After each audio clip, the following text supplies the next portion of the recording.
আসসালামু আলাইকুম ভিউয়ার্স, বাংলাদেশের সর্বশেষ আপডেট সংবাদে আপনাদের স্বাগত। জানিয়ে দিব হাতে থাকা গুরুত্বপূর্ণ আপডেট বাংলা সংবাদ। প্রথম এই সংবাদ শিরোনাম, খালেদা জিয়ার সঙ্গে ফখরুলের সাক্ষাৎ। এরপর জানিয়ে দিব বাংলাদেশের দাবদাহ নিয়ে যা বলছে আন্তর্জাতিক গণমাধ্যম। আরও জানিয়ে দিব উপজেলা পরিষদে হচ্ছে ডামি নির্বাচন, বলেছেন রিজভী। এদিকে কয়েকটি শর্তে রোববার খুলছে শিক্ষা প্রতিষ্ঠান। এবং সর্বশেষ জানিয়ে দিব লোডশেডিং এর দুর্ভোগ চরমে। শুনছিলেন সংবাদ শিরোনাম, এখন বিস্তারিত। তবে অনুরোধ থাকবে ভিডিওতে একটি লাইক করে দিন এবং কমেন্ট করে জানিয়ে দিন আপনার মূল্যবান মতামত। খালেদা জিয়ার সঙ্গে ফখরুলের সাক্ষাৎ। বিএনপি চেয়ারপারসন বেগম খালেদা জিয়ার সঙ্গে সাক্ষাৎ করেছেন দলের মহাসচিব মির্জা ফখরুল ইসলাম আলমগীর। বৃহস্পতিবার 25 এপ্রিল রাত 8:15টার দিকে রাজধানী গুলশানে বেগম জিয়ার বাসভবনে ফিরোজায় যান তিনি।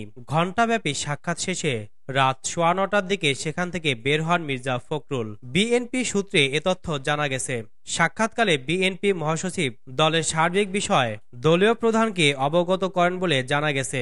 প্রসঙ্গত 2018 সালে 8 ফেব্রুয়ারি জিয়া অরফানেজ ট্রাস্ট ও জিয়া চ্যারিটেবল ট্রাস্ট দুর্নীতির মামলায় খালেদা জিয়াকে সাজা দেন আদালত।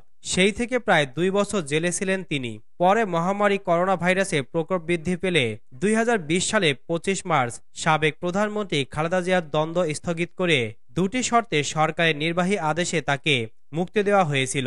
প্রথমটি হলো তাকে বাসায় থেকে চিকিৎসা নিতে হবে। দ্বিতীয় শর্তটি হলো তিনি বিদেশ যেতে পারবেন না। তখন করোনা ভাইরাস মহামারীর মধ্যে তার পরিবারের আবেদনের পরিপ্রেক্ষিতে তাকে 6 মাসের জন্য মুক্তি দেওয়া হয়। এরপর থেকে পরিবারের আবেদনের পরিপ্রেক্ষিতে 6 মাস অন্তর অন্তর তার মুক্তির মেয়াদ বাড়ানো হচ্ছে। বাংলাদেশের দাবদাহ নিয়ে যা বলছে আন্তর্জাতিক গণমাধ্যম। বাংলাদেশে চলছে স্মরণকালে দাবদাহ, থমকে আছে জনজীবন। বিষয়টি সংবাদ শিরোনাম হয়েছে আন্তর্জাতিক বিভিন্ন গণমাধ্যমে। সেখানে বলা হয়েছে বাংলাদেশের বিভিন্ন অঞ্চলের উপর দিয়ে তীব্র তাপপ্রবাহ বয়ে যাচ্ছে। কোনো এলাকার তাপমাত্রা 42 ডিগ্রি সেলসিয়াস ছাড়িয়েছে। এতে শিশুসহ সাধারণ মানুষ চরম ভোগান্তিতে রয়েছেন। স্কুল কলেজ বন্ধ ঘোষণা করা হয়েছে। বৃষ্টির জন্য দেশের বিভিন্ন স্থানে নামাজের জন্য আয়োজন করা হয়েছে। এর কারণ হিসেবে গণমাধ্যমগুলো বলছে মূলত জলবায়ু পরিবর্তনে বিরূপ প্রভাব পড়েছে বাংলাদেশের উপর। সংকট এতটাই প্রবল হয়েছে যে 3,30,00,000 শিশুর স্কুল বন্ধ ঘোষণা করা হয়েছে। বাংলাদেশের দাবদাহ নিয়ে যুক্তরাজ্য ভিত্তিক সংবাদ মাধ্যম বিবিসির শিরোনাম, প্রচণ্ড তাপে 3,30,00,000 শিশুর স্কুল বন্ধ। তাদের প্রতিবেদনে বলছে বাংলাদেশের কয়েকটি এলাকার তাপমাত্রা 42 ডিগ্রি সেলসিয়াস ছাড়িয়েছে। স্কুল কলেজগুলো 27 এপ্রিল পর্যন্ত বন্ধ ঘোষণা করা হয়েছে। বিবিসি বলছে জলবায়ু সংকটের কারণে বিশ্বের সবচেয়ে ঝুঁকিতে থাকা দেশগুলোর একটি বাংলাদেশ। জলবায়ু পরিবর্তনের কারণে সমুদ্রপৃষ্ঠের উচ্চতা 30 থেকে 45 সেন্টিমিটার বাড়লে বাংলাদেশের উপকূলীয় জেলাগুলো 3,50,00,000-এর বেশি মানুষ বাস্তুচ্যুত হতে পারে।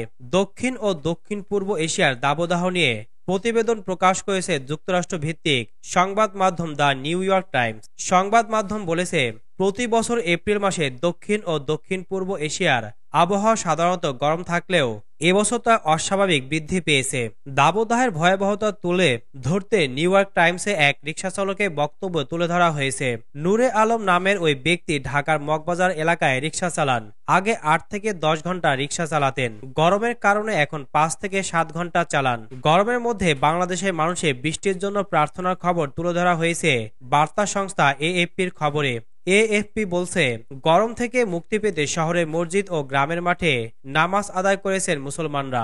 এএফপির এই প্রতিবেদন প্রকাশ করেছে ভারতের সংবাদ মাধ্যম দ্য টাইমস অফ ইন্ডিয়া। আন্তর্জাতিক উন্নয়ন সংস্থা সেভ দ্য চিলড্রেনের এক প্রতিবেদনেও বাংলাদেশে স্কুল বন্ধের বিষয়টি তুলে ধরা হয়েছে। সংস্থাটি বলছে গরমের কারণে টানা দ্বিতীয় বছরের মতো বাংলাদেশে স্কুল বন্ধ ঘোষণা করা হয়েছে।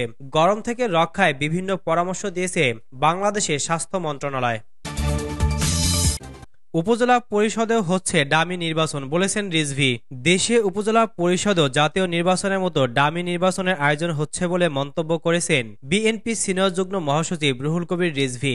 তিনি বলেন, আর সেই নির্বাচনে আওয়ামী লীগ নেতারাও সুযোগ পাচ্ছে না। এমপি মন্ত্রীদের ভাই শালা ভাগ্নে ভাইরাদের কারণে জিম্মি স্থানীয়রা। এমপি রাজত্বের কারণে জিম্মি গোটা এলাকা। বৃহস্পতিবার 25 এপ্রিল দুপুরে বিএনপির নয়াপল্টন কার্যালয়ে তীব্র তাপদাহে বোতলজাতে পানি স্যালাইন বিতরণকালে তিনি এসব কথা বলেন। ঢাকা মহানগর দক্ষিণ বিএনপি আয়োজিত এই অনুষ্ঠানে রফিকুল আলম মজনু সঞ্চালনা করেন। সভাপতিত্ব করেন ঢাকা মহানগর দক্ষিণের আহ্বায়ক আব্দুস সালাম।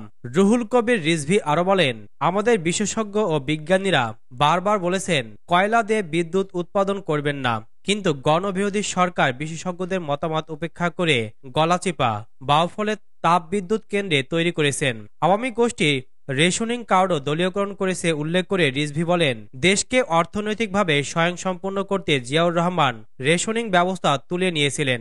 আজ দেশের অর্থনীতিকে লুট করে ভঙ্গুর করে ফেলেছে। মুখে স্বয়ংসম্পূর্ণের কথা বলে আবার রেশনিং ব্যবস্থা চালু করেছেন, তাও সাধারণ মানুষের আওতায় নয়। তিনি বলেন, আজ মানুষ পেট ভরে ভাত খেতে পারছে না, সন্তান বিক্রি করে পেট চালাতে হচ্ছে, কারণ প্রতিদিন দ্রব্যমূল্য বেড়েই চলছে।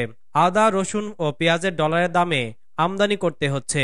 মানুষ আজ দিশেহারা হয়ে গেছে। রিজভী বলেন, ফরিদপুরের ছাত্রলীগের সভাপতির কাছে ২,০০০ কোটি টাকা, সমাজ কল্যাণ মন্ত্রীর ভাই নাকি ১৫,০০০ কোটি টাকা অর্জন করেছেন। এই আলাদিনের চেহারা কই থেকে আসলো? কানাডা, দুবাই, মালয়েশিয়ায় এত বাড়ি ঘরের মালিক কিভাবে হলেন? একসময় আজিমপুর কবরস্থানে যেতে হবে, তারা সেটা ভুলে গেছেন। কয়েকটি শর্তে রোববার খুলছে শিক্ষা প্রতিষ্ঠান। তাপপ্রবাহের কারণে এক সপ্তাহ ছুটির পর মাধ্যমিক ও উচ্চ মাধ্যমিক অধিদপ্তরে মাওসি আওতাধীন শিক্ষা প্রতিষ্ঠানগুলো আগামী রোববার থেকে খুলছে। নতুন করে আজ ছুটি বাড়ছে না, তবে কিছু সতর্কতামূলক ব্যবস্থা নেওয়া হচ্ছে। এছাড়া ২৮ এপ্রিলের পর পরবর্তী নির্দেশ না দেওয়া পর্যন্ত শনিবারও শ্রেণী কার্যক্রম চালু রাখার সিদ্ধান্ত নিয়েছে। আর শিক্ষা মন্ত্রণালয় এক প্রজ্ঞাপন জারি করে এ তথ্য জানিয়েছে। ২০ এপ্রিল শিক্ষা প্রতিষ্ঠান এক সপ্তাহ ছুটি ঘোষণা করা হয়েছিল। তীব্র তাপদাহের কারণে কাগজপত্রে আজ বৃহস্পতিবার ছুটি শেষ হওয়ার কথা থাকলেও আগামীকাল শুক্রবার ও পরদিন শনিবার সাপ্তাহিক ছুটি। তাই এক সপ্তাহ ছুটির পরে রোববার থেকে শিক্ষা প্রতিষ্ঠান খুলছে। ওই দিন থেকে শ্রেণী কার্যক্রম অব্যাহত থাকবে, তবে দাবদাহ সহনীয় পর্যায়ে না আসা পর্যন্ত অ্যাসেম্বলি বন্ধ থাকবে। শ্রেণী কার্যক্রমের যে অংশটুকু শ্রেণীকক্ষের বাইরে পরিচালিত হয়ে থাকে এবং সূর্যের আলো সংস্পর্শে আসতে হয়, সেসব কার্যক্রম সীমিত থাকবে।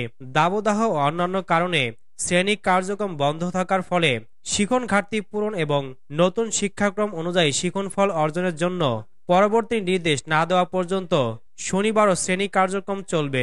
এদিকে বাংলাদেশ আবহাওয়া অধিদপ্তর বৃহস্পতিবার সকালে সারা দেশে নতুন করে তাপপ্রবাহের সতর্কবার্তা বা হিট অ্যালার্ট জারি করেছে।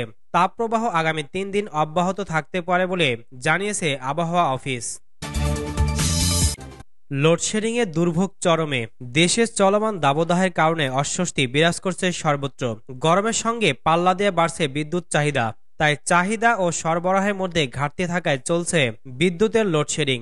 ঢাকায় লোডশেডিং কম হলেও গ্রামগঞ্জের লোডশেডিংয়ে অতিষ্ঠ মানুষ। বিদ্যুৎ বিভাগের কর্মকর্তারা জানিয়েছেন, গতকাল বিকাল ৩টায় সারা দেশে ১,২০০ মেগাওয়াটের বেশি লোডশেডিং করতে হয়েছে। বিদ্যুৎ বিভাগ এ হিসাব দিলেও প্রকৃত লোডশেডিং আরও বেশি বলে খাত বিশেষজ্ঞরা মনে করছেন।